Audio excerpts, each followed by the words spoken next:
Guramagat Ceann Comhairle.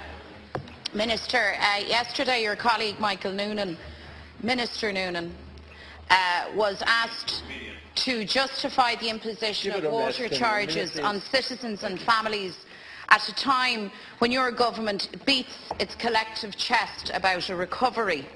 Yesterday he failed to answer that question. Of course he's not here today. Perhaps he's off wooing some unsuspecting colleen to waltz with him.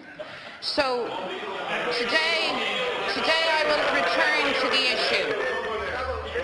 Sorry, can we get back to leaders' questions, please? Thank you.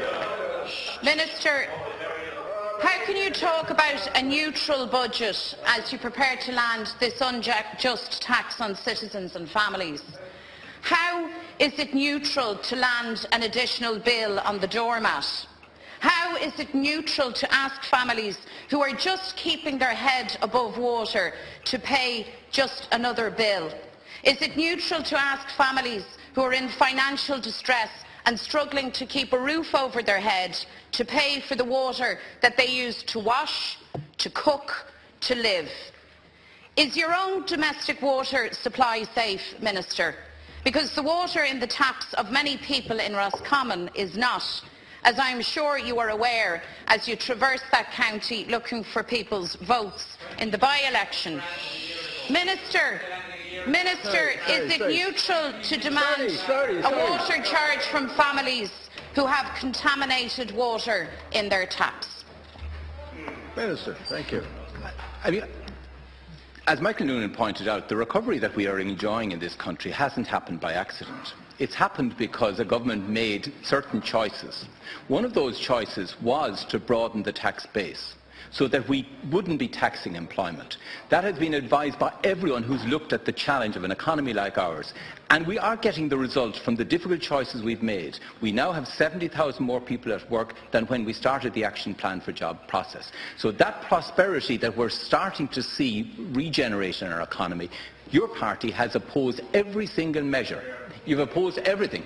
Your proposals would have spent our capital fund, the National Pension Reserve Fund, in the very first couple of years. It would be blown now. We are now using those resources to fund SMEs, to fund enterprise growth. So I'll turn then to the issue of why do we have to have charges in the area of water? We've struggled with years of underinvestment in a water system. And that's the reality. In my own city here, we're on a knife edge. As you rightly point out, there are many parts of the country who don't have adequate water supply. We have nearly 40% of that water leaking away. So we have to invest in a modern 21st century water system to deliver for jobs, for families, for everyone. And that has to be done through charges to generate the revenue to make the investment. That's the approach. We have a state company now established that will roll out that investment. So this was a choice we made, which I know you opposed, but it is the right choice. Every country in the world regards water as an important resource in which you have to invest, a resource you have to manage properly, and that's what we're doing. But we've also built into that system genuine reliefs for people who are in difficulty. Those who are on the household benefit package will get €100 relief off their bill. Children who qualify for child benefit will get a free allowance. People with medical conditions will have their payments capped. So we've rolled out a system that is fair but is correct. It's the right approach that we need to take. And of course, what we need to do is embed the recovery so that we can enjoy the fruits of the sacrifices people have had to make in the last number of years. McDonald, 1 minute. Well, the ironic thing is, Minister, that as you laud the sacrifices of families right across the state, you come back to those same people and you look for more. I asked you to identify how it is neutral for a family that is under financial pressure to land them with additional bill, and not any kind of bill.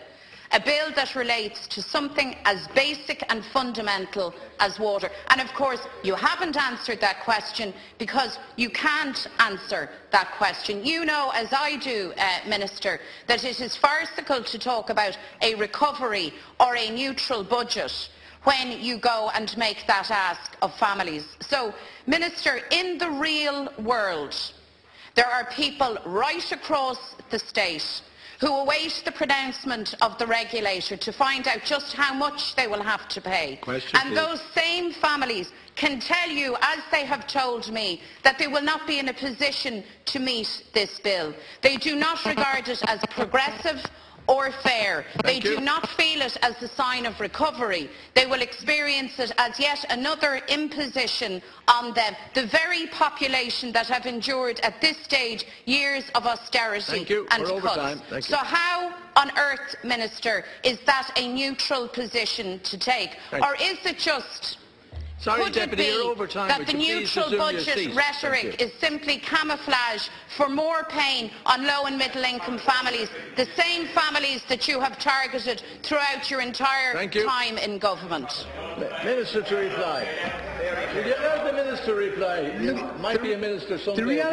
The reality is your own party announced that you would cut off all the lending lines to the Troika and you would make the budgetary adjustments all in 1 year. So you were going to lay a whole swathe of public services aside. You were going to push up taxes and you would have destroyed the economy with such approach. That's the reality of the approach you adopted.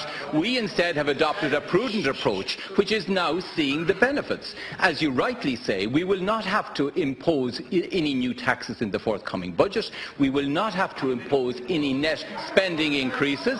So we have got to a position where we are now moving out of the period of difficult adjustment.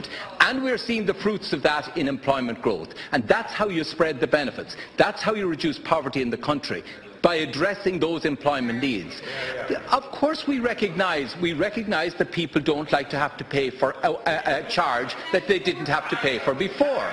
But as I set out in my earlier reply, this is absolutely a correct way to manage a very expensive resource in which there's been years of underinvestment. It costs 1.2 billion to deliver water, and the thought that 40% of that is being wasted is an appalling vista. What we need to do is make the investments. That's what Irish Water will do. They have a rolling programme of 1.8 billion investment in the water system that will upgrade the supply, make it fit for a 21st century, to create employment, to support families. And that's the choice we made, and it is one that I think we can absolutely stand over. It will manage this resource in a more efficient way and will allow resources to drive employment growth.